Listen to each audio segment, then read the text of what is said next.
Oh, surprise. I'm here on New Year's Eve. If you're watching live, if you are listening to this later on, boy, I got a great guest joining me right now. Very excited to welcome to the show for the first time. We've just met retired Brigadier General Shawn Harris, who is running for Congress in Georgia, Georgia's 14th, the fighting 14th. Yeah. And it's currently a seat held by Marjorie Taylor Greene. 47,000 Republicans are running for that seat. He is the only Democrat running for that seat. The primary date is still up in the air because she hasn't sent her letter in saying that she was retiring, but he's been running for a long time before she announced her retirement. Shawn, welcome to the show. Thank you very much for joining me. I'm really excited to get to know you. Hey, Pete, I'm so excited to be on your show. You do an outstanding job, and I'm looking forward to our conversation. I just saw you on my friend. You joined my friend Glenn Kirshner, who has a massive audience. I hope that did good things for you. It'll do a lot more for you to be on his show than me, but you'll have more fun with me than Glenn. I just want to make that clear. I'm just excited to be on anybody's show because it's about just getting the word out about this special election and making sure that we can bring in help because it's going to take all of us to flip this seat. And I'm just excited that we're going to be doing it here in March. Yeah, well, we're going to talk about exactly about that. But I got to, whenever I'm interviewing people, I'm happy to promote and to plug and raise money and ShawnForGeorgia.com. I'll put it on the ticker in a moment here and everything. But I love the part about my job that I really enjoy is getting to know new people. I love it. We just met 30 seconds before. I've done a good bit of research on you, but I want to learn. I want to get to know you a lot more here at the beginning. And I got to just ask, first of all, like, you were a general in the Army. You were a Marine first, and then you went to the Army and spent most of your career there, a long time, as a matter of fact. But like, first, when and why did you join the military? How old were you? Right out of high school? Straight out of high school, walked out of high school, went the very next day and joined the United States Marine Corps. Did the Paris Island route. Loved the day of it. Got out, went into ROTC at Tuskegee University, became a second lieutenant, and just kind of followed the pattern like everybody else. And I would tell you, I was just blessed to serve, and I just want to continue to serve the American people, and especially the people here in Northwest Georgia. Where'd you grow up? I grew up right there in Southwest Georgia, Blakely, Georgia, a little small town, just like where I live here in Rockmart, Georgia. But Blakely is we're known for two things: peanuts and football. And still today, my family still owns a farm there. I still go home and help my brother pick peanuts during the peanut season. Just did that all through my military career. So when people say to me, Shawn, you seem like you're very comfortable being a cattle farmer. That's all I've done all my life. So it was a perfect setting for me after getting out of the military to come back home. My wife is from Seattle, Washington, so she wanted the mountains. So that's why we came to Northwest Georgia. So you ever come to my farm, it's not one flat spot on this farm. Oh, really? I will come to your farm because I don't like flat spots, and I do like farms. I grew up in upstate New York, on and around farms a lot. Did you, when you were little, your family had a working farm? Yes, 100% working farm. We raise cattle, peanuts, soybeans, cotton, the whole 9 yards. And still today, that farm is still up and running. My older brother runs it, but I go down during the picking season and actually help him out. What was that like? Like growing up, was it a mixed race community? Was there a lot of diversity? You said football and farming. What was the ethnic diversity like in that part of Georgia? I'm so ignorant about the South. The only place I have spent some time in is Georgia, but the only place really in Georgia I've spent time is in and around Atlanta. So we have these preconceptions and about it. We quickly get to race and we quickly get to segregation and the history and so on there. But what was your community like growing up? What was your child? How old are you? I'm 59 right now. I'm still a youngster. I'm still a young guy. Yeah. My community was diverse, but when I say diverse, was diverse when it comes to the South at that particular time, black and white, but everybody loved hanging out together. Really? Yes, it was things before I was born and all those kind of things. They still were there in the shadows, but the reality of it is my little hometown, everybody has always kind of been together. Football and sports has definitely pulled the community together. We know how to win. We know how to get to Atlanta and go to the Dome. And we know how to put kids into college playing football. So that breaks down a lot of different barriers. And then the other thing that's significant about my town is that, Georgia's number one industry is agriculture. The number one industry in my hometown is agriculture. And with that being said, Everybody lived on a farm. Even if you lived in town, you still came out and worked on a farm.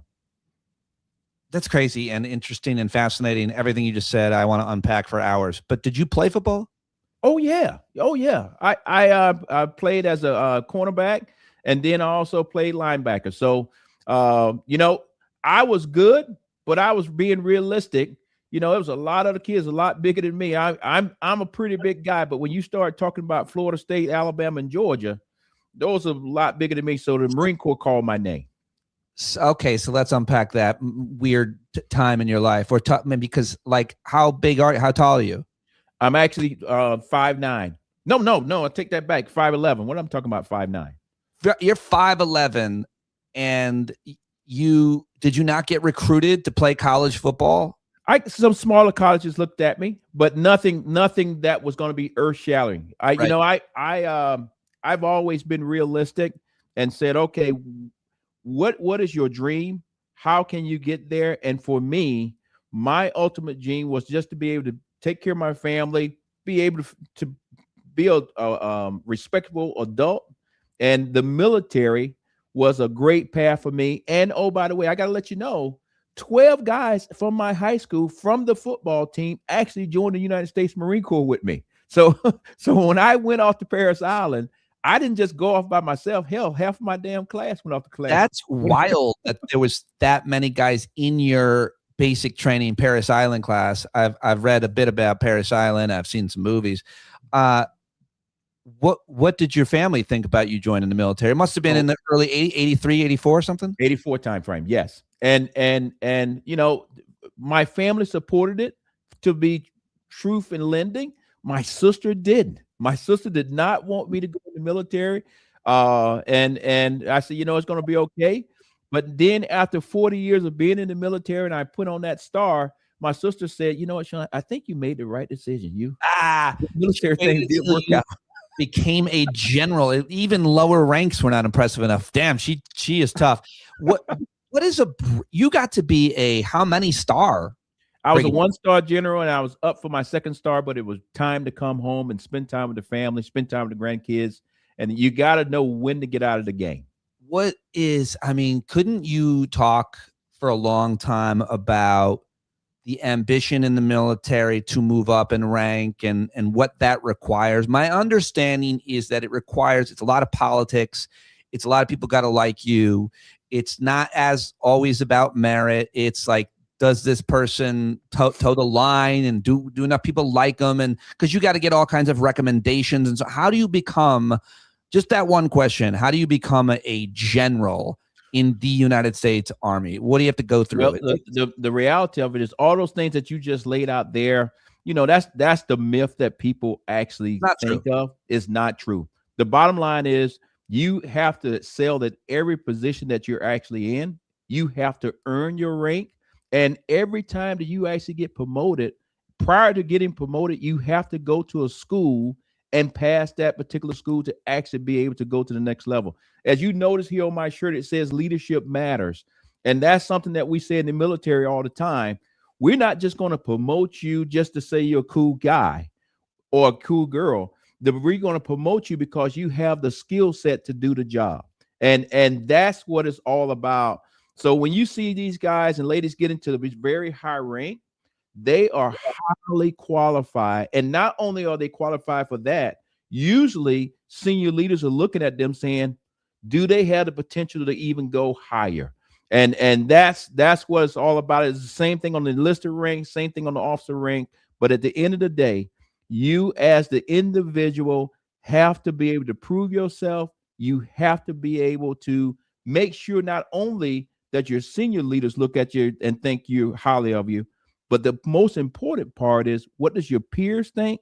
And ultimately, what does the soldiers or Marines or whoever that you lead think about you? Because all those people get a chop on your evaluation. And that's how it should be. It's not just your bosses above you. It's everybody that you're actually in the food chain with. If you say so. I have no idea about any of that, but to get to be that high of a rank, obviously it's quite a journey. What was your job? What was the brigadier general. Did you have a brigade under your command? Is that what that means? A brigade is no. When I became a brigadier general, when I was a colonel, I was a brigade commander. But when I became a brigadier general, pulling the 1-star, the assignments that I had after that, I was the chief of staff in Kosovo. After leaving Kosovo, I came back to DC and did some things we shouldn't be talking about. And then from there, I actually went to Israel and became the senior defense official. And that is what you call an attaché. So I was the senior military official inside of the embassy that represented the military side when it came to anything that we was doing with Israel. So, and then further other assignments school that took me back to what you would call the regular force. But the reality of it is, when you're a senior leader, you pretty much kind of like a CEO, but you're still doing all the military stuff. So that's in this type setting, that's probably the best way to describe it. But the reality of it is, you know, all those things I want to convey to your audience, all those things is not all about me.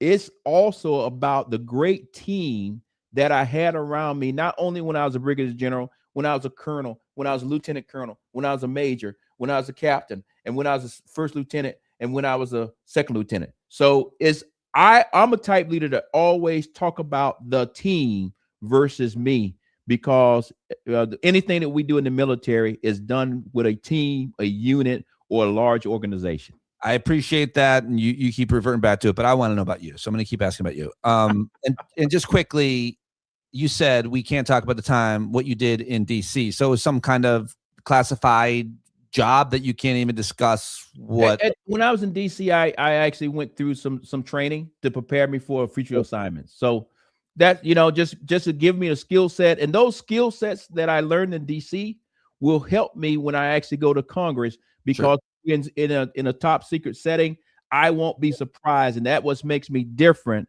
because as you know, Marjorie, several times when she went into a top secret thing, she came back and put it all on Twitter and every damn where else. So it's just basic things of knowing what to talk about and what not to talk about in a particular setting. All I want to talk about is the things that you're not allowed to talk about. You know, that's just my motivation. Immediately, I'm like, wait, what did you do? What can't? All right, so I could talk about that and keep asking you things that you could talk about, but I want to try to move it along. And there are two issues. Obviously, you can speak to, well, a lot of issues. You can speak to all the issues that matter for the constituents of Georgia's 14th district. And everybody should go to ShawnForGeorgia.com if you're watching live, or if you're listening on the podcast, and consider a donation. He's the only Democrat running, and Democrats are going to win every year and make a lot of surprises. So even though this district is heavily, very, very red, like plus 15 or something like that, so much has changed, and you can explain how you see that. But two issues I got to ask you about based on your time in the military and your life in agriculture and farming. Mm-hmm. First, in the military, what do you make of these targeted assassinations? You understand exactly how this works. You understand exactly how there's always a legal attaché or advisor to every military leader, every commander in every region of the country at every level. I don't think I need any of that military or legal expertise to know that shit is illegal. You cannot, I don't think they even know the names of the people on these boats, much less what they have on those boats. And the idea that you would kill somebody who is shipwrecked, I believe that's against the law in every country's rules, much less the international rules. What do you make just of those targeted assassinations that they are calling drug cartel leaders? When in fact, by the way, finally, moving drugs is something that the Navy and Coast Guard has been dealing with forever. Interdiction. You stop them, you arrest them, you confiscate the drugs, and so on. It's police work. What do you make of those actions and the fact that there are many military leaders that are actually carrying them out? Yeah, you know, you said a lot there, so let me unpack it. Sure. First of all, I talked about this a few weeks ago on, I think it was on CNN or somebody's show. They had me on talking about it, and what I said there, and I still say here today, is we need to make sure that we follow international law. And right now, it's where I sit, it looks as if we're not following international law. And what I also said, and I still stand by today, is our Secretary of Defense, Pete, is well over his skis. He is not prepared to do the job of Secretary of Defense or Secretary of War, whatever he wants to call himself, because right now we are passing out orders that are actually illegal. And But we need to give time for this investigation to come through and see what actually happened. But I believe it's going to be a lot of senior leaders and others that are probably going to have to answer some very hard questions and lose their careers in behind some of these particular events that have actually happened. As you notice, that shot that you was talking about was one of the first ones. Since then, the procedures have been changed. So somebody decided to listen to the lawyers and say, maybe we need to do something a little bit different. Why do you think what makes you think the procedures have been changed? Just because you're talking about this kind of infamous incident that we all heard about. They bragged about it. The double shot. The guys were swimming. They had nothing, and they killed them. Right. What makes, they're still blowing up boats? How is it still blowing up boats? But now, if somebody's hanging on the side of a boat, they're actually going and picking them up and then taking them back to their home country or locking them up. The one of the key things I want to make sure that everybody understands that normally the Coast Guard does this mission. And the Coast Guard is the only branch of service that actually carries a badge like they're a cop, so that they can actually arrest these people and do a full-blown investigation. I didn't realize they had that kind of law enforcement. Yeah, well, of course. So the other thing about Pete Hegseth is you retired as a one-star brigadier general. You worked your way all the way up. Mm-hmm. I just think that whether you are a veteran football player or financial analyst in a firm or leader of the military, if some new guy, young guy who does not deserve to be your boss becomes your boss, ego entails you to react to that. Now, maybe you're trained not to, and you're a modest guy, and you seem like you probably are. I know I wouldn't. If it were me, and I was a senior leader in an organization, and some douchebag came in and started yelling at me in that way and talking to me that way, I would slap him silly. I would quit. I would put him down. I would have no ability to control myself. How do you think, and what if maybe you've heard that your friends and colleagues in the military are responding to this guy who, yes, he served in the military, but his fellow military members did not like him. They asked him to leave, as a matter of fact, because he was such an extremist. He's out there telling guys like you, guys who have achieved what you've achieved, guys who have done a whole lot more in their lives than you, guys who have been never accused of wrongdoing the way he has, right. Who have never supported war criminals the way he has. Remember, he supported a notorious war criminal. How do you respond to this guy telling you what to do and telling you how to behave? Oh, and by the way, erasing anybody who looked like you from the history of the military. If there was a black accomplishment in the military, they're literally erasing that in museums, it's cemeteries like Arlington, and now I just read at a cemetery in Europe, I think in the Netherlands. How do you feel about all that? Well, I tell you, as a senior leader, and now I'm retired, but still as a senior leader, part of our job, part of our training. Someone in the chat, I'm sorry, interrupting. A friend in the chat said, Pete, that's why you're not in the armed forces. Okay, Kim, exactly. But I'm just still saying. Yeah. But as a senior leader, our job is to work with anybody that comes into those particular seats and to actually try to support them. Yes, all the yelling and all those kind of things. At the end of the day, everybody that I still know in the military are 100% professionals. They're going to make sure that they try to make him successful. I think even you pull it away from the military and just take it out into the civilian world. All of us have had bosses that have been challenging. Okay. And as the greater team of the organization, you try to work your best to try to help that individual be successful. Now, in Pete's case, I think as we move here into the new year starting tomorrow, I think President Trump is going to get to a point and say, okay, Pete, this was a great experiment. You need to go, because the world is not a nice place, and we don't need to have somebody who's not prepared for the job. I would tell you, Pete, let me tell you this real quick. You're right. I made it to the rank of brigadier general, but I'm still not qualified to run the Pentagon and everything that we're actually doing. That's at my rank. I will tell you point blank, Shawn Harris does not have the skill set to step into that particular chair. And the current Secretary of War or Secretary of Defense, whatever he wants to call himself, is several ranks below me. That's why he's talking about somebody doing PT or running and staying in shape, because that's at the level that he's at. He's not at a level of a senior officer, Well, what we're focused on.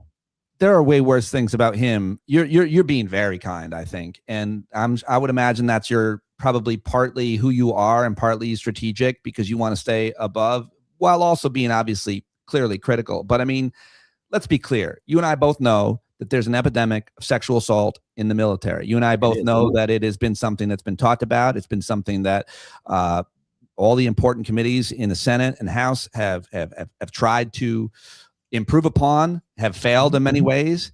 Pete Hegseth has been accused of credibly assaulting lots of women. He's also gotten rid of leading women in the military, as you know.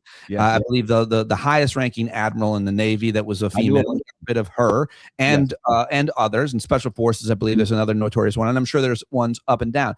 The fact that this guy, who's been credibly accused of assaulting women, is in charge of a major bureaucracy organization, the Department of Defense, where that is an epidemic. To me, that is what disqualifies him. That alone disqualifies him, not even just, I don't know if you want to respond to any of that, but the gender stuff, and you didn't mention anything about the race stuff, the fact that he's erasing the accomplishments of American heroes who happen to be black.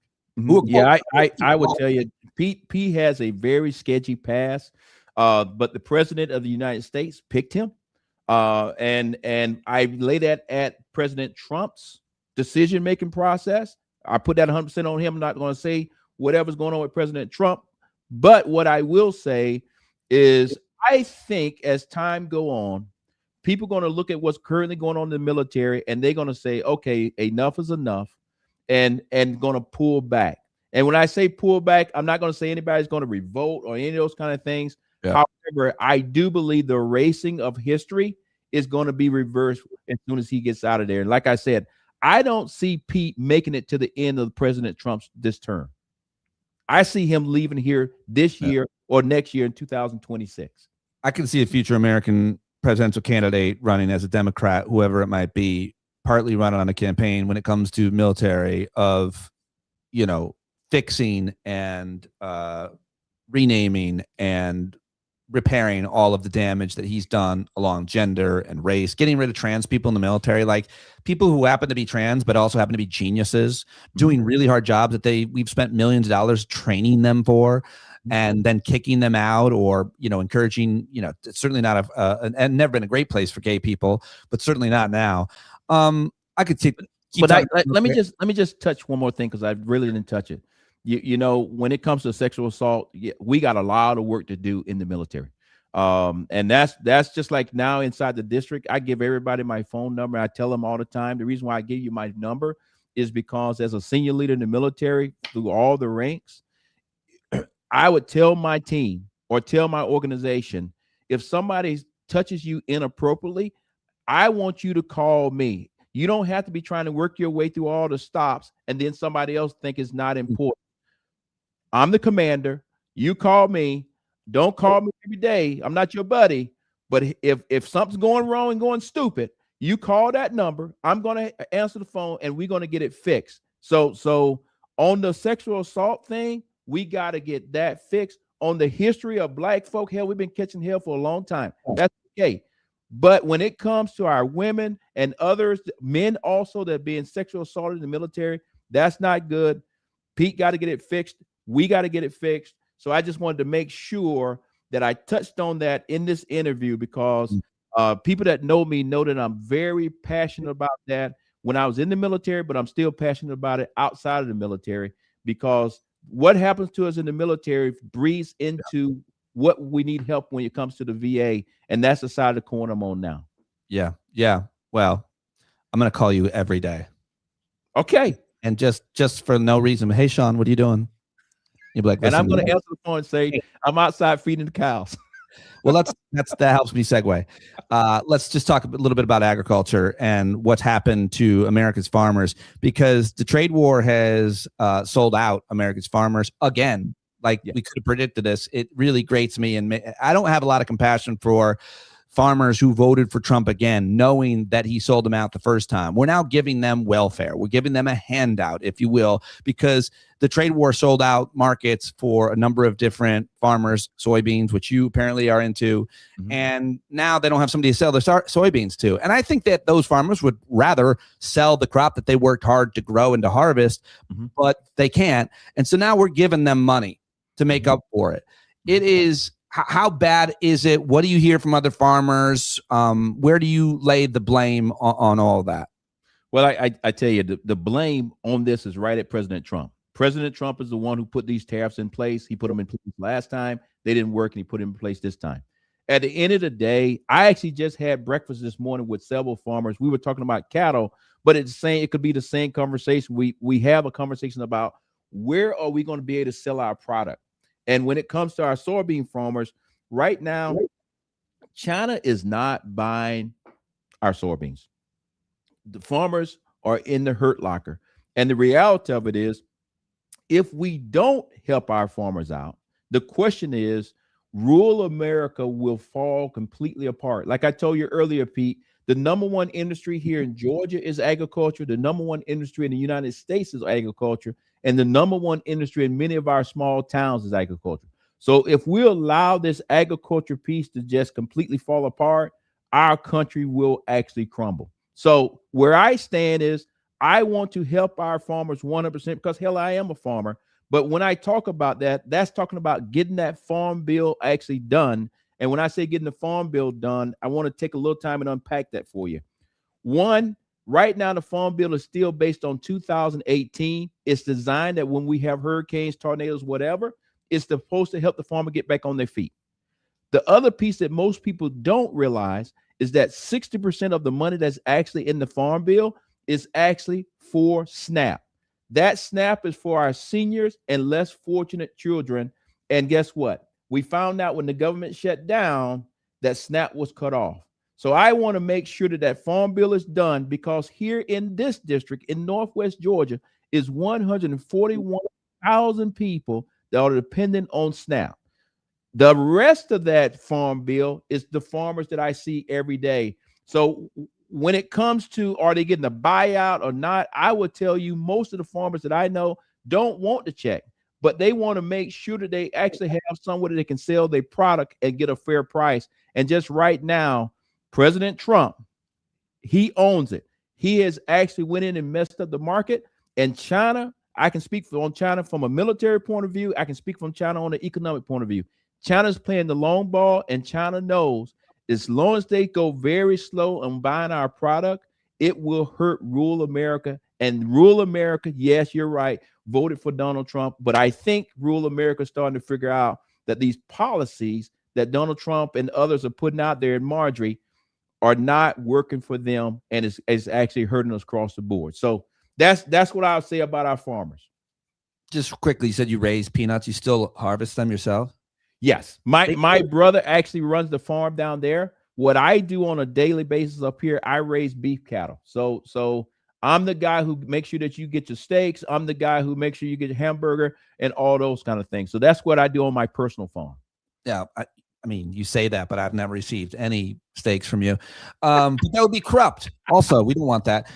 Real quick on the peanuts. I love peanuts and I love beef. I'll admit to it. I love peanuts. I always have them in my house. They grow on a bush, a tree? On a bush. Yep. Grow on a bush that's actually in the ground, and then you have a machine that flips them up. A couple of days later, after they dry, you come through and pick them. Now, those peanuts that you're talking about could very well end up being the peanuts that you have in your house, or it could very well be turned into like peanut oil and stuff that restaurants and things use to cook different well, the peanuts I have say Harris Farm on them, so maybe they're your brothers. I'm not. maybe I doubt it. He's not that big. My peanuts have your face on them, smiling with the thumbs up and a logo for your campaign. It's really impressive. That'd be impressive. Let me just ask you this, though, one more thing about farming, which is, what do you make of the immigration issue? And I don't know how many undocumented people work on farms in Georgia, but I do know I grew up in upstate New York. There are not a lot of brown people, Hispanic people, Latino people living in and around Syracuse or Central New York. But disproportionately on farms, they make up a huge amount of the staff on dairy farms, especially where I grew up. Yeah. And my understanding is they can't do their work. The farm can't work without the employment of these undocumented people. The federal government has always looked the other way and been okay with it. Republicans, Democrats, whatever. How true is it in Georgia or anywhere else that the undocumented, that the staff is heavily undocumented people? And they, what are your thoughts on that? Yeah, I would tell you, I don't want to say it's people undocumented. Most of the people that you see working on the farms here in Georgia are come through, I think it's called the H-1-2 program. Don't quote me on my letters. Mm-hmm. But the problem that we're running into is after they get here and working, ICE is being so aggressive that those individuals now are saying, I'm scared to come to the United States and actually work on your farm. Sure. Or they get here and the farm says you need to go down the road 5 miles to the other farm and work there. They scared to get on the road because they're scared they're going to get snatched up and put into the system. So right now, currently what just happened in our district yesterday in Dalton, Georgia, ICE was up there stopping people in traffic, and they actually arrested 19 people. Now, I don't know whether those people documented or not. But the reality of it is, it gets back to what you're talking about. When you have people working on your farm, they are nervous to go out and do the work. The work is not done around the farmhouse. Some farms could be 2,000 and 3,000 acres big. So hence, you need help. And I will tell you, it is very hard to get very good help that's going to come to work every day on a farm. Because as you know, farm work is not easy. I don't know that. I guess I would imagine it is. Well, when you come down to visit, I'll give you a whole day down here on the farm. I would never do that work because I imagine it's very, very hard. Yeah. And I can't think of a job on a farm that I would be able. It sounds like whenever people criticize like public school teachers or farmers, I always want to be like, walk a day, bro. Walk a day in their shoes and clean some shit and pick some crops and get back to me. You won't last a day, you fragile little snowflake. And I'm talking to myself. I mean, like I went and volunteered at my daughter's school and I was there for 15 minutes, Shawn, before I wanted to murder a child. Murder, 15 minutes. Kid wouldn't shut up. There's no way I could do that job. There's no way I could work on a farm either because I'm soft. I'm as soft as they come along those lines. I would tell you, Pete, I just give you a prime example this morning. You and I were talking roughly about noon today. So before coming on your show, I actually had to feed up and do all the stuff. It is cold, very cold in Georgia this morning. It's cow manure is everywhere. So what I'm saying to you is this: when you're a farmer, when you're a teacher, when you're a nurse, when you're all these kind of jobs, you have to love it to do it. I mean, you love cattle ranching. You love that. I love it. I love it. Well, let me ask you about that then too, real quick, which is the price of beef. What is this whole thing about? Because my understanding is that beef farmers are making out right now, but consumers are losing. And I'm sure it's not that binary, but talk to me about the prices of beef right now. It's two different things. The price of beef for the farmer, for me, the reason why prices of beef are actually high is because the amount of cattle across the entire United States is the lowest it has ever been in the last 50 years.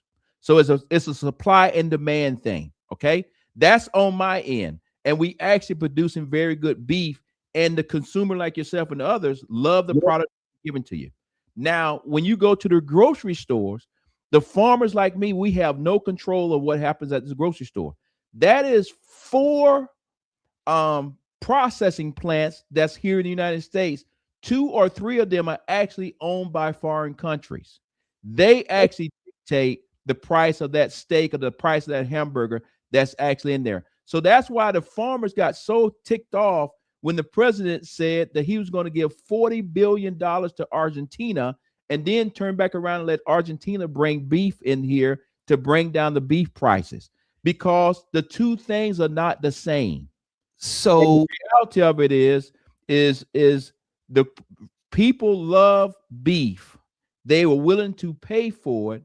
And if they don't pay for it, then they'll go and buy chicken and all those kind of things. I feel like I have such a hard time with farmers who own and run their farms who vote for Trump, because if you own and run your farm, you are an independent business person. You really understand the industry that you're in. You might be second or third generation, you might not be. But either way, you understand the supply and demand, you understand markets, and most importantly, you understand animals and how to raise them and sell them and so on. Mhm.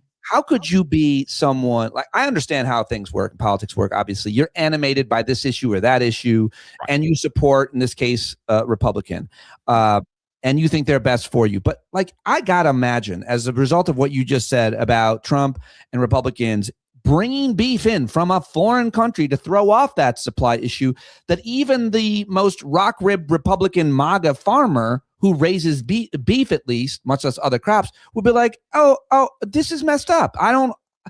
Is that what you're hearing? Do you talk to those people? Do you know them? I talk to them every day. Every day. Matter of fact, after I get off the phone with you, I'm going to hang out with a couple of them here this afternoon because I got to help a farmer on his farm.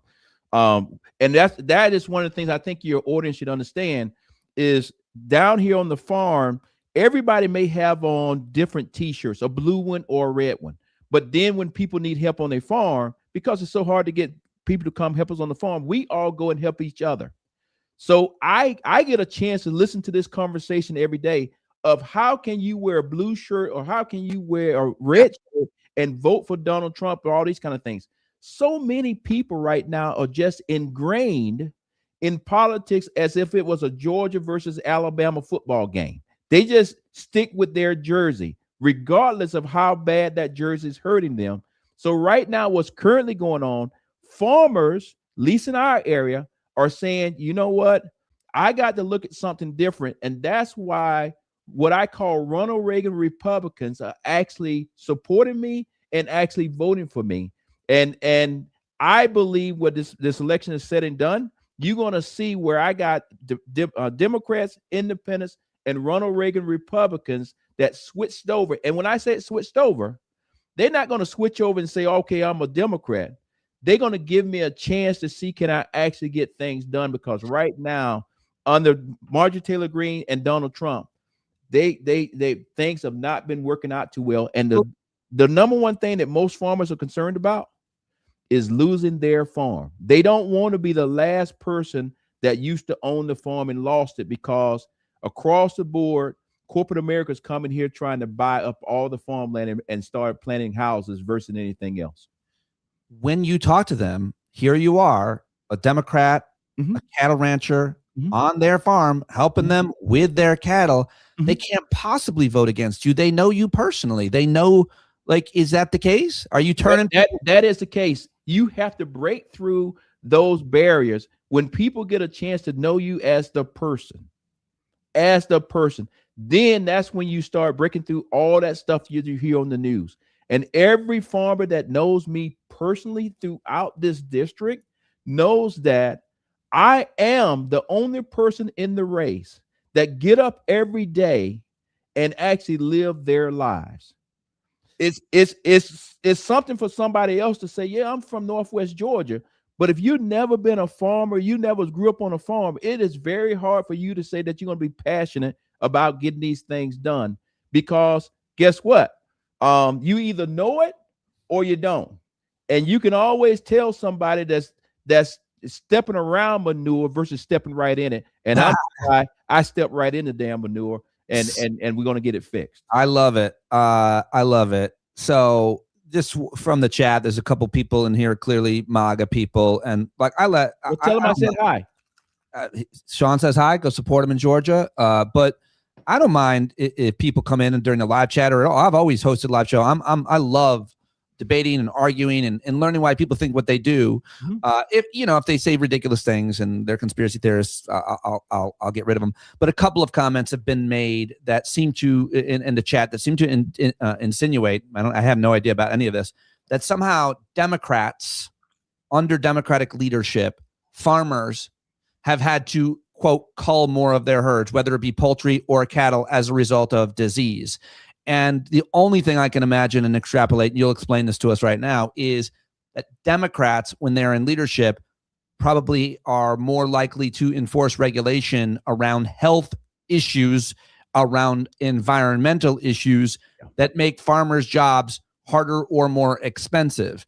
The consumer, however, I'm guessing, would rather not have a chicken that has bird flu necessarily, although I don't think you can pass it on necessarily. More importantly, explain to me what the difference is between Democratic and Republican leadership, if there is, when it comes to the health department's inspections and culling herds as a result of bird flu or hoof and mouth or whatever the hell cattle get. Yeah. You know, both administrations, Democrat and Republicans, always are taking the health of the American people in consideration. Right now, the Trump administration is dealing with a bird flu issue, number one. And we're having to curl a lot of chickens right now throughout the United States. On top of that, the reason why beef is not coming in from Mexico is because they have a mouth hoof situation. So until they get that fixed down there, the Trump administration is working with Mexico and others to make sure that doesn't get up here to our particular herd. So guess what? The individuals that are saying that, they just talking. They got some talking points from somewhere, but don't realize that this is the front line of keeping them and their family safe. I have heard, though, Brooke Rollins, who's the current Secretary of Agriculture, and I think RFK too, maybe not, basically say there's an alternative to culling. And I didn't think that was a political thing. I thought that, like, do farmers protest against having to slaughter their herds? You can't have, I would imagine that if one chicken is diseased or one cow is diseased, you have to sprout. This is about virology. This is about the spreading of a virus. You can't allow your entire investment, your entire farm, every animal, every head of cattle, every chicken to be sick and die because you lose all your money. I would imagine it's an economic issue, not a moral issue. It's an economic issue. 100% of you're exactly right. When I go from my house and go to my neighbor's farm, we are trained as farmers through the Cattlemen Association that when I go on his farm and go see his cows, I have to wash my boots off because I don't want to bring any type disease or any type thing from my farm to his farm, vice versa. That's what we're doing on the ground. So all this stuff that you're talking about is nothing new to the farmer on the ground. This is what we do on a daily basis. It's just people hearing it and they think that it's something crazy. No, at the end of the day, we are here to feed America. But in order for us to feed America, if we got to kill off 1 million chickens, or we have to end up killing off 1,000 or 200,000 head of cattle, you're going to feel that when it comes to the grocery store because of supply and demand. And that's really what we're talking about here. Now, Secretary Rollins has put out a whole lot of stuff in the last couple of days. What I will tell you from a farmer point of view, it sounds good, but we hadn't seen anything out of those results. So if you would talk to farmers, they'll say, yeah, I went and filled out the paperwork, but nobody's sent me a check or nobody's did anything. And oh, by the way, on the farm, certain things got to be planted at a particular time. Certain things got to be picked at a certain time. All of those things. And if these farmers don't actually get the aid that they were supposed to be promised, guess what? The bank is not going to give them any more money and they're going to be going bankrupt. I could talk to you forever. I would like to talk to you again. I enjoy talking to you. I feel like you're someone who is very unique, at least in my life, to talk to because there's most of your life is something I could learn and benefit from. And I'm sure that's true of a lot of other people as well. And I really appreciate getting to know you. And I'm real excited for your run. A lot of people probably don't think you can win in this district where there are so many Republican voters. How are you going to win? Well, I tell you, the way I'm going to win is simple. Is one, I talk to everybody across the board, Democrats, Independents, and Republicans in every zip code. So I go places that others, even Republicans, don't go because they say it's not enough votes there. The other piece is this, is I'm the only guy that can say, yes, I'm a Democrat. However, I'm not married to the Democratic Party. I'm in the leadership business. I'm always going to vote for what's best for rural America, what's best for right here in Northwest Georgia, period. I guarantee if you talk to my 17, 18 Republicans that I'm running against, every last one of them cats will say Trump first. Soon as you damn say Trump first, guess what you just said? that means that the people here in Northwest Georgia is not first. You're going to do what's best for Trump and his administration. Guess what? Most of those policies that Trump puts out is best for New York City, Atlanta, Georgia, LA. They're not what's best for all our little small farm towns here in Northwest Georgia. And that is why I'm going to win this thing, because people are starting to realize that what Marjorie was doing up there did not benefit us, because everything that happens here in Northwest Georgia is kitchen table issues. Period. Yeah. I mean, I think that's true everywhere, though. I don't like you saying that kitchen table issues are what people care. Like, they care about kitchen table issues in every single high rise in every single city. In 100%. Don't act like you own kitchen table issues, Mike. Well, you got to keep in mind, I only got 10 counties, so I have to stay laser focused on my 10 counties. And like inside my 10 counties, I only got one town that probably has 100,000 people. Most of the places are 30,000. The elitism I find in rural folks like yourself, thinking they are the only ones who have kitchen table. We have kitchen tables in the city. I know. I used to live in the city. It was pretty good. It was a nice high rise.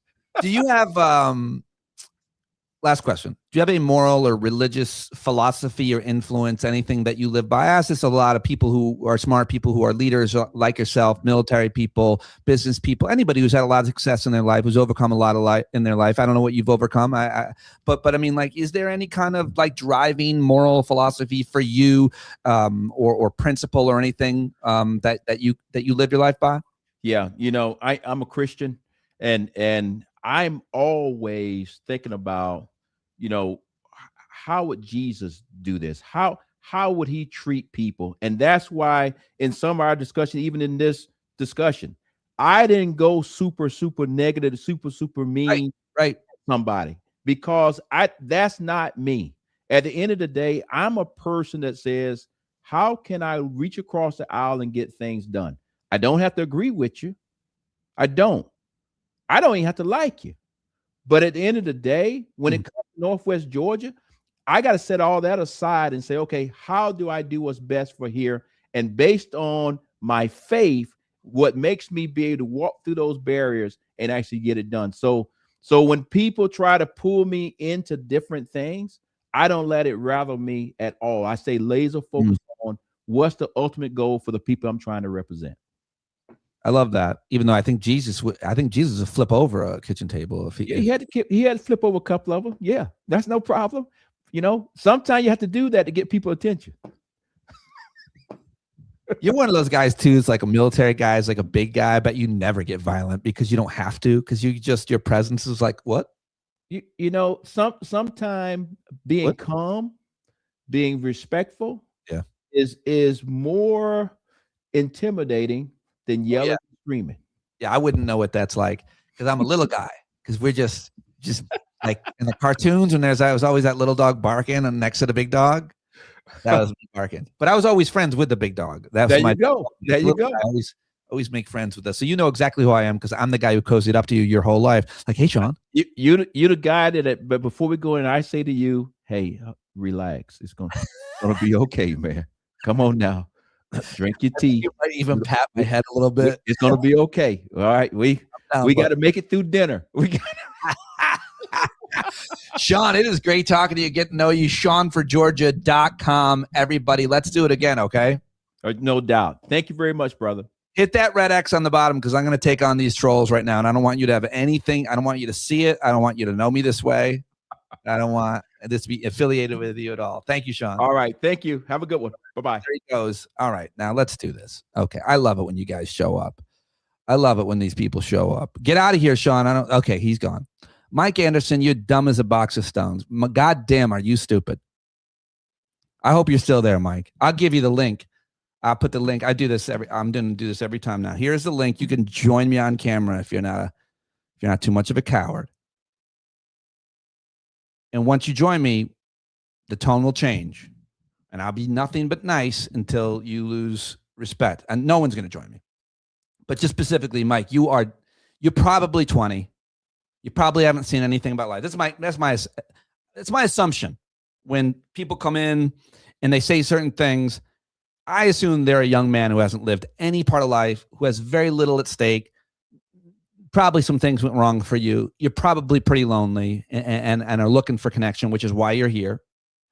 But I also think that you're really, just based on your comments, stone cold stupid, real dumb, real dumb. Mike says, the problem is we're overpopulated and you just want to bring more immigrants in. Why do you think that would be my question?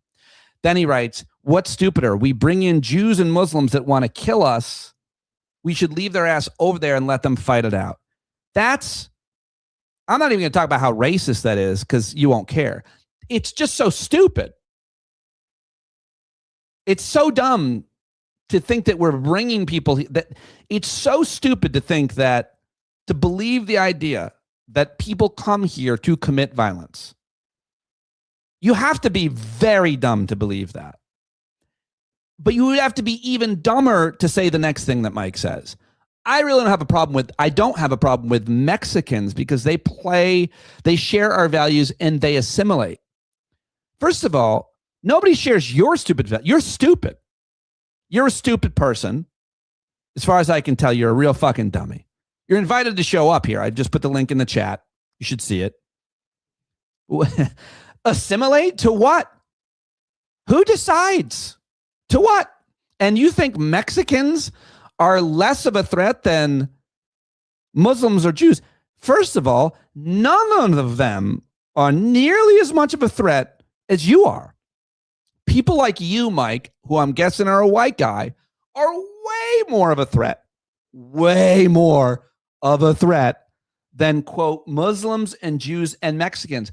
But if you wanted to be technical and you wanted to say in terms of how many immigrants that identify as Muslim or Jewish, which is a religion, versus Mexican, which is an ethnicity, are violent, it would be Mexicans. There are way more Mexicans and they commit more violence, but it's still not nearly as many as domestic-born Mike Andersons like you. You are the most violent. White American citizens who are men are by far way more threatening. And if you cared about like a threat matrix, if you ever had any kind of data and you wanted to worry about who the greatest threat would be, first of all, it'll always be someone like you. It'll always be someone in your neighborhood, someone in your community that is far more of a threat. And by the way, if you want to protect your kids, it's not strangers. It's someone you know. I promise you that. Like statistics bear this out. Mike Anderson, they're coming here to take over our country. It's tribalism. There's 3 tribes in this world. If you don't see it, you're stupid. No, you're the dumbest person. You must be like 20. I love that you're here because it's an example of how stupid people can be. The fact when stupid people come into a room and call smart, interested, educated, engaged people stupid, the audacity of that alone is entertaining. It's not so, like, it doesn't really make me mad anymore because I've matured to know that you're just a fucking dummy and you deserve compassion and you deserve some kind of treatment that can help you. But you live on the internet and in conspiracy land and think that, whatever you think, but you're too afraid to say it to my face. And that's the big tell. You go on like a chat on a random YouTube channel such as mine. I'm glad to have you here. Thanks for the numbers and the engagement. And you write those things, but you won't actually say them. You can't back them up at all. You're just probably cutting and pasting from some other dum-dum. But Mike, I'll give you, one more chance. I think you might have been here before. I feel like I recognize that handle. I put that in the chat one more time. Unfortunately, we don't have hundreds of thousands of people here, but full-grown white boy who will never be a man care about their people openly, unapologetically. I don't know what that means. I don't have my people. I'm not tribal. I don't think more about people like me. I care about all people. I think that might be one of the stark differences between people who lean more liberal and people who lean more conservative. Like somehow you think that you have people that are like you. If they share your religion, if they share the color of your skin, your sexual identity, like I don't care what color you are, your sexual identity, or your ideology. Like, we're all humans, human rights. We all get them. I might fucking hate you, but I think that you should be able to live in the same world that I live in. I mean, let's see what else we have. Who commits 52% of the murders, but only 13% of the population? You sound stupid claiming white men are the biggest threat. Black people are a threat to black people. They aren't a threat to white people. White people are a threat to white people. You're fucking dumb. That you didn't know that says how stupid you are, Kent Blake. And by the way, the violence in the black community, nothing has done more to bring down violence in the black community, which is almost entirely because of poverty and racism, to keep them there, to keep them in check, to keep them from progressing. Almost nothing has done more to bring down violence in the black community than what's called violence interrupters. They have them now in every city in the country. And guess what? Republicans defund them. If you actually cared about violence, but you don't care about, because you don't care about black people at all. If you say something like that, you don't care at all. And you're dumb.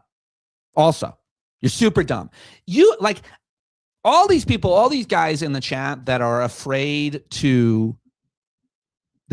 of people who aren't them. They're so dumb, they can't protect themselves. Because if they did, they would be thinking about the most likely threat.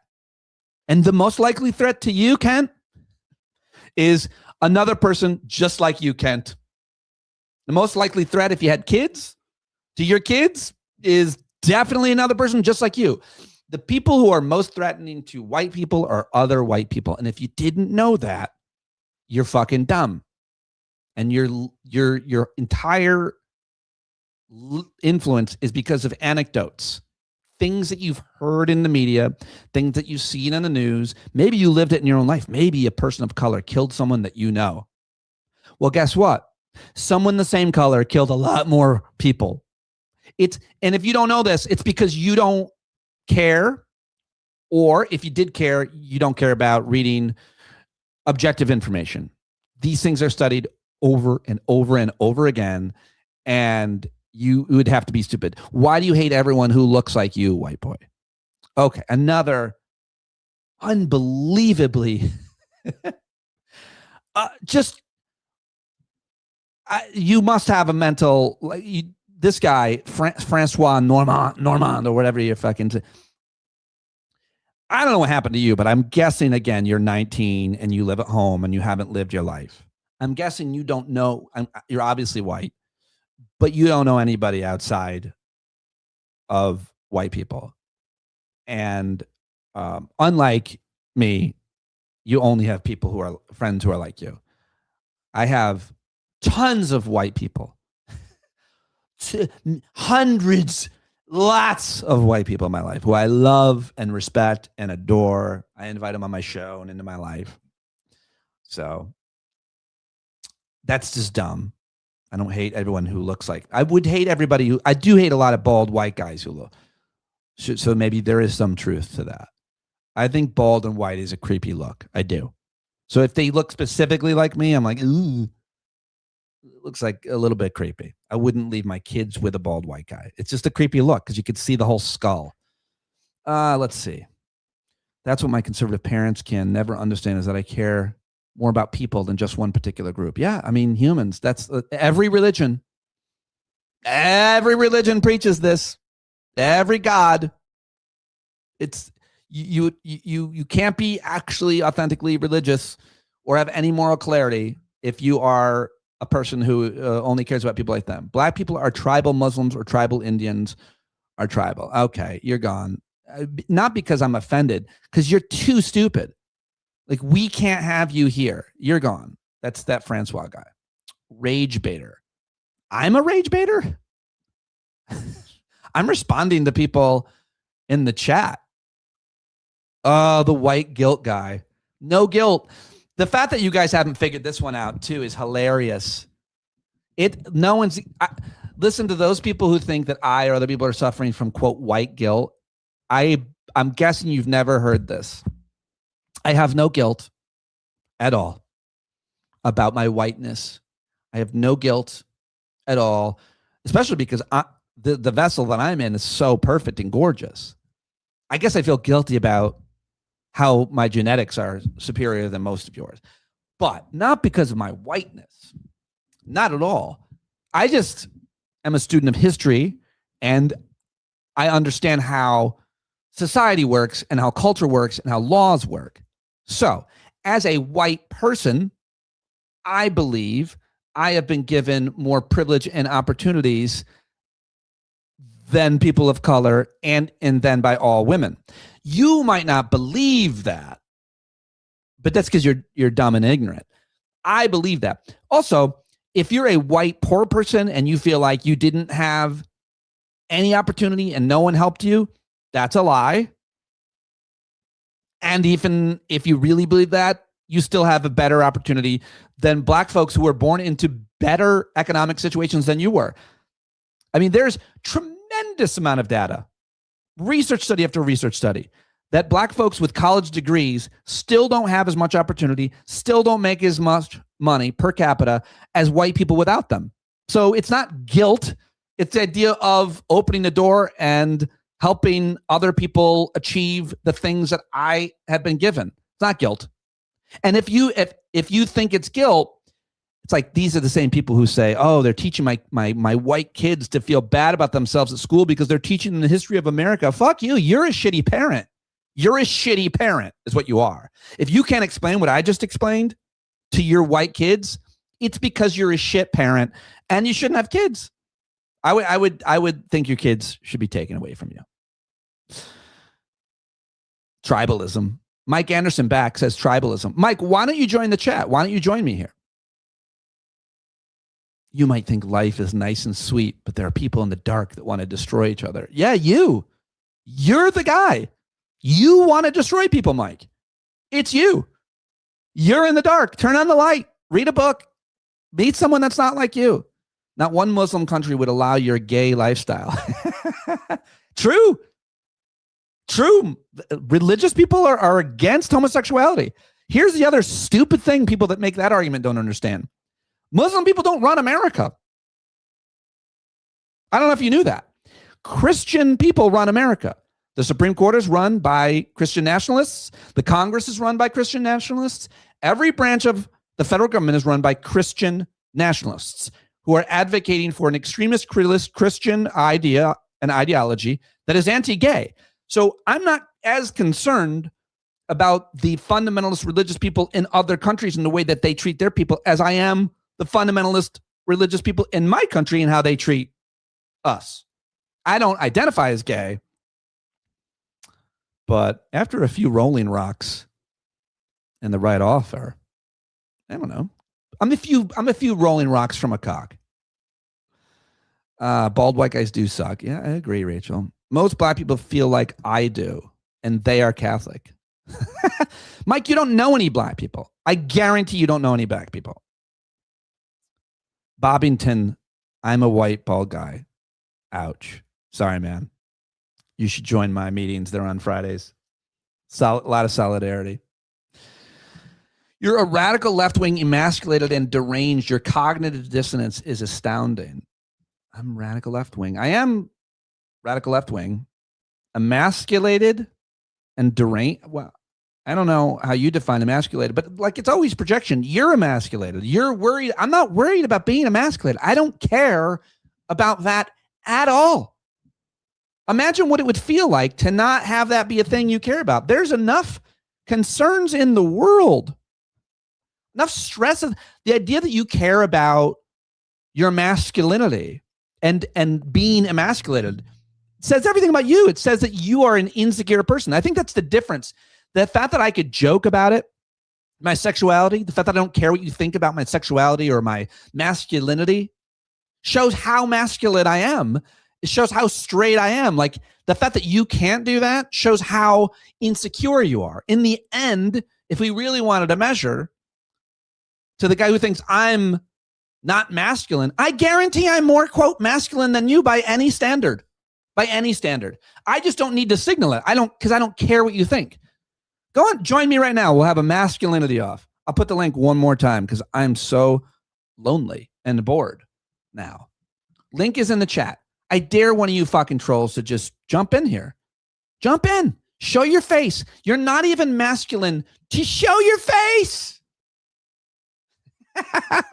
I mean, how weak are you betas? Nothing but cucks. Put a mask on if you're worried. I don't know. Disguise it. Just come on in here. I just put the chat in there. Let's go. Most black people feel like they're Catholic. What are you talking? I read that one again. That makes no sense. If your loyalty ate 100% America, go home. I don't know what you're talking about. He's against stereotyping, but is stereotyping whites. I'm not really against stereotyping. But how am I stereotyping whites? I'm being very specific. Very specific. I get treated like crap. Everyone else out in the world do the competencies of others. It's up to you to do better. I have kids. They're great. I know what that means. Jews don't even allow anybody else to become a Jew.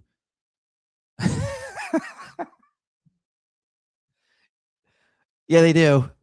I don't know how to tell you about it. They don't. The difference between Jews and Christians is they don't. Some fundamentalists, you don't know this because you're stupid and ignorant and you don't know any Jews. Some fundamentalist Jews absolutely recruit and proselytize and door knock and all the fucking nonsense, but they just don't do that. You can 1000% convert to Judaism today, join a synagogue, become a member of the Jewish community. 1000%, anywhere you want.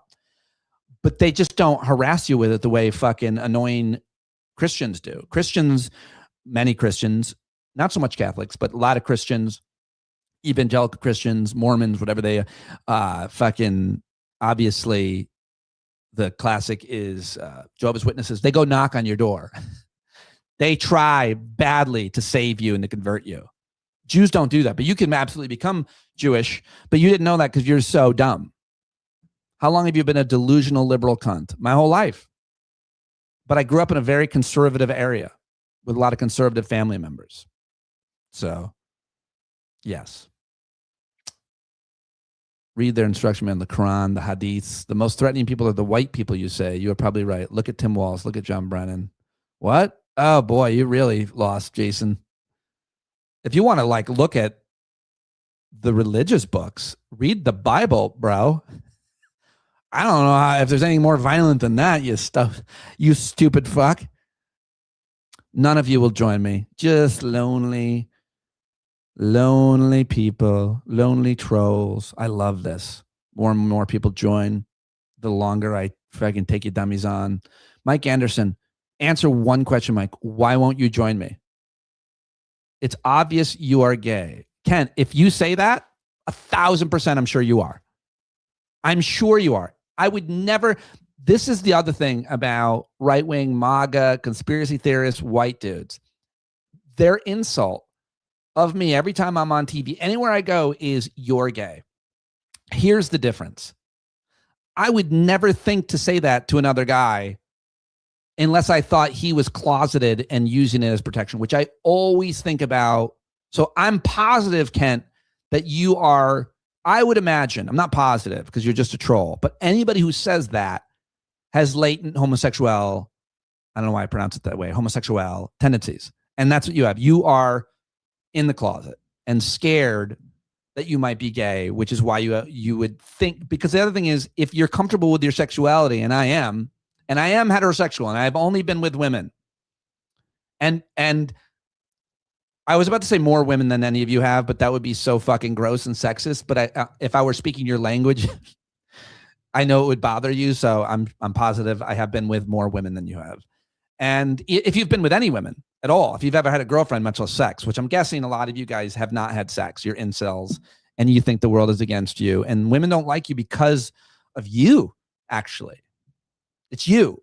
It's you who say that other men are gay. That's your thing. You're gay. Or you've never been with a woman. Because I'm so secure in my sexuality that anybody can call me gay, and it would never bother me because it is not an insult to me. It's not wrong or bad to be gay. And it certainly isn't less than. I'm not less of a man if I'm with other men. If you think that, you are probably the one who's actually gay. If you don't have any gay people in your life, any good friends who are gay, it's because you're afraid that they're going to make you gay because you're so insecure about your own sexuality. So Kent, I think it's obvious that you're gay. Hey, how about show some positivity? I mean, I just did an interview for like 40 minutes with Shawn Harris for Congress, and the vast majority of my work is pretty positive. So you just joined here, and I'm taking on these dumb people, Chuck. So it's just me taking on dumb trolls and their dumb arguments. The MAGA right wing have incredibly low IQ. Well, yeah. I mean, and EQ. Like, there's no emotional intelligence at all, it would seem. And I don't think people like MAGA people necessarily or right wing Republicans are stupid, because I think they're really probably smart at the things that they care about, like any number of issues that they're experts on, that their work is in. Maybe they know how to rebuild an engine. Maybe they are really good with money. There's all kinds of ways to measure intelligence. It's just their critical thinking, your ability to think critically, your lack of interest in education and opening your mind is obvious. So it's just a psychological thing more than anything else. Your ability to be rolled by idiots and conspiracy theorists who are just grifters. Oh, Brett, I give up. I'm deleting my comments and moving to another channel. Move to a channel where the host of the channel invites you on here. I've asked this question 3 times. People are just talking about Jesus stuff. I guess Jesus doesn't answer questions. I don't know what you're saying. I must have missed it. But I'm inviting people on. There's 137 people watching in my count. You don't see them because you're only on one platform. I'm on across several platforms. I come from a mixed family. You are full of shit. Fuck you. No one believes that you come from a mixed family, Glenn. And what the mixture is probably like a Protestant and a Methodist. That's how mixed your family is. Jesus hates you. Anybody who says Jesus hates you doesn't know anything about Jesus. Jesus doesn't hate anyone. Glenn, did you not know that? I don't even believe in Jesus, and I'm positive he didn't hate anyone. He didn't have hate in his heart. He preached against that. You dumb fuck. If your mother was not born a Jew, you cannot become a Jew. Yes, you can, Mike. You need to talk to a rabbi. You can absolutely convert to Judaism. Go to a synagogue and ask them if you can. The fact that you have no curiosity or courage is not my fault. Oh, and no courage to join me here. All right, no one's going to join me. No one wants to talk. No one wants to show up. Barbara knows it's not true. She's Jewish. You can convert to gay. Jesus came to divide? What is this? But see, your logic, if people dislike gay people, they're probably gay. Well, talking shit about conservatives, does that mean you secretly wish you were conservative? Well, that logic is stupid. When I say people dislike gay people, they're probably gay. No, I'm not saying they dislike gay people. I'm saying when they're calling me gay as if it's an insult. You didn't say, I'm saying he's gay. If you think it's an insult to be gay, what's wrong with you? Let's see. Trolls are chicken shit. Click on the link. You aren't born gay. You become gay. Okay. I don't care if you're born gay or if you become gay. I don't care that you're gay. If you still think being gay matters, I don't know what year you live in. You should meet some gay people. Some of the best people in my life are gay people. That was a question. Keep up the good work, my friend. Whatever you gay people do, keep doing it. It's not hurting anyone. These people that hate you are the ones that hate brown and black people. It's homophobic to be gay, but not come out. Okay. If you're homophobic, I think it's because you're gay.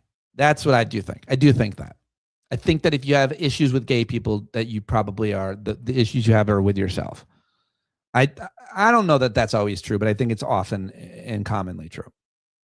And you probably don't know any gay people very well, other than like somebody you knew a little bit at work or in school or something. But maybe you don't have a relative or someone that cares about you that also happens to be sexually attracted to people of their same gender. But the fact that people are still focused on sexual identity is real sad in 2025. given how many other issues actually affect your life. You don't care about corruption, but you care about sexual identity. Bizarre to me. It's a bizarre set of priorities that you don't care about the price of things if you're self-interested more than, sexual identity. All right. Well, no one wants to show up. I put the link in there, and it's a bunch of cowards. Just nothing but cowards here. Okay, one more time. Link is in the chat. Do you see it? It's there. Mike Anderson, you're the worst. Mike Anderson, you are the biggest coward today. Because you were here last time and you keep chatting, but you won't click on the link. And you won't answer why you won't click on the link. Yeah. The trolls claiming to be real men. Click on the link and let's hear it. Yeah, of course. Click on the link. If you're a real man, if you're a tough guy, if you have the courage of your convictions, click on that link and show up, Mike. Or the next time you chat, if it's not addressing my answer or my invitation, then I'm deleting you forever. And I'm preparing that now. Ban user and delete their comments. Mike, I know you don't care. Yep. Come on, Mike. Last time, going once, Mike Anderson. The biggest cuck, the biggest loser. No one believes you're a master carpenter. Actually, if you come on right now, I'll only talk to you about carpentry to show you that I could be impressed if you were a master carpenter. I'm fascinated by carpentry. I suck at it. That's what I mean about intelligence. Like if you are actually a master carpenter, he's really smart about building things with wood and probably metal. But he's real dumb about other things because he's not that interested and he doesn't really care about them. So yeah, we need to get a cuck trophy for you, Mike. Because right now you're the cuck of the year, the coward of the year, the master baiter. That's you. Mike Anderson, going once. Oh, it'd be awesome if he showed up. Going twice. That's it. Cuck of the year, Mike Anderson. Does one become gay or are they born that way? I think they're probably born that way, but I think some people become gay. I think psychology used to believe that you're born that way. It's genetic. I think a lot of people are. But I think leaving open the possibility that there's a social contagion or that there's a preference is fine, because that would be fine if no one's getting hurt. If a sexual aberration or is a deviancy, it's somewhere off the norm, is bad and hurting people, like you're attracted to children, well, that's bad. We need to do something about that. We need to treat them like humans, though. People who are attracted to children sexually are still human. I don't dehumanize anybody. Everybody's, I think, human. I don't believe in all that nonsense. But they're evil. No, we're all God's children. If you believe in God, we're all God. He made us all. I don't believe in God, not that way. I'm a Buddhist, if anything. As a straight lady, we are definitely born this way. Exactly. Who would choose men? Exactly. Thank you, Rachel. I don't want to talk to you. You're going to ask some fucking gay ass questions. How about this? And your gay ass audience, no matter what is going on, you won't say there's no win for me. Well, why are you chatting then? Why are you saying things in the chat? You are talking to me. I don't want to talk to you. You are talking to me, Mike. Come on. Let's just talk about carpentry. I'll tell you about my failures. I'll humanize you. And then once I've built trust, then I'll ask you questions. I won't even argue with you. I won't call you names. I'll ask you questions. You can tell me how you feel. I've done this so many times. I've even become friends with a couple of people who I turned that way because we have to humanize each other. But you're just a troll right now commenting. So maybe you can help me fix the windshield wiper fluid dispenser on my Chevy Volt. Oh, you probably think that I'm gay because I have an electric hybrid. That's probably gay too. That to me is one of the best things about, I would say, MAGA people. It's entirely MAGA people on the right, whatever, these people that talk about masculinity and, alpha this and beta that and sheep and wolves and all that shit. You guys that think, anybody who thinks that a vehicle has some representation of your gender identity or your femininity and masculinity, you guys are the worst. You definitely are the worst people. People that like act like gay, that EVs are somehow gay. Not only are you like dumb, you don't even realize how much faster they are than gas-powered cars. Like if we measured masculinity by how fast your car would go, the Tesla beats the Corvette C8. And I love the Corvette C8. And I hate the Tesla. But I do like data. And EVs are way more manly. Don't let me guess. Everyone's dumb but you. I'm dumb about it. A ton of, bro. Yeah, no, I'm real dumb. I'm very ignorant on a lot of things. Just not on the things I've been talking about. I name a million things I'm dumb about. I have an associate's degree in humanities. You're very judgy. What's your problem? It's about torque, dork. I'm taking on trolls. Definitely judgy. I'm also trying to be interesting, engaging, and entertaining. But I guarantee if you think I'm judgy, you love some fucking right-wing losers. Jews and Muslims are smarter than the only thing they want from you is your voice. They vote. They hate your gay ass. Mike Anderson again. You're done. Bye. I can't. He's out. He's a pussy. I don't call people pussies because I think pussy means strength. But again, I'll speak your language if I need to. I mean, I don't call people a pussy to say they're weak because pussies give birth to babies. And that means they're strong. I measure strength by how much pain you can take. And I think women can take more pain than men, as influenced by childbirth and the flu. All right. You make lots of money with the Pete Dominic speed. You could make lots of money with the Pete Dominic speed bag. That's funny, actually. Put my face on a speed bag and people hate me so much that they would buy it and sell it. I would do that. Will you pay for it? Would you at least add a K to my name, Glenn? Prick. It's about torque, dork. Yeah, electric engines torque the car faster, dummy. Haven't heard a single intelligent thing yet. What is this live about? How are you better than others? I guarantee I'm better than you. And if I'm not, then click on the link. You're all cowards. Click on the link. I'll prove to you that I'm smarter than you. W4DZ0 nobody 0 cuck beta. Click on the link. Join me. I'll debate anything with you. Anything. Even the thing that you know more about than I do, which is probably plenty of things, I probably still, because you probably aren't able to articulate yourself, which is what I do better. I should get that Shawn Harris thing out of here. I don't want to involve him in any of this. Shawn Harris. Click on the link. Come on. Babowski. None of these punks will debate you. Come on, boys. Your mom calling you for lunch. Yeah, how come you guys are all such cowards? Such cowards. Click on the link. Click it. Click on the link and I'll bring you in. And we'll see how smart you are. I interview smart people for a living. I've done it for 15 years. I picked up a little bit of what I've learned from them, but it's enough to debate trolls. But my job is to find smart people and interview them. That's what I do. But lately what I've been doing is I do the interview and then I just stay here with the trolls that show up. But everybody's a cuck, coward, sheep. Cucky, coward, beta cuck. Probably most of them would let Trump have sex with their mothers or wives, because I don't think most of them have ever been with a woman. So, but they were born of a woman. They're mostly men. They're mostly lonely. They're scared. They don't have friends. They don't have connection. And they turn to the internet and they come here on a channel like mine because they feel like if they could be anonymous and say things and call names, it gives you a little bit of self-esteem. I guess it gets you a dopamine hit, which is, I wish the best for you. But if you had any strength, if you weren't a huge coward, you'd show up here. This man is a deceiver. Wait, who is this? Gina. Gina, join me. Join me. This man is a deceiver. God's words are truthful. We all sin. But when we learn the truth, we should learn to sin no more. That's not true.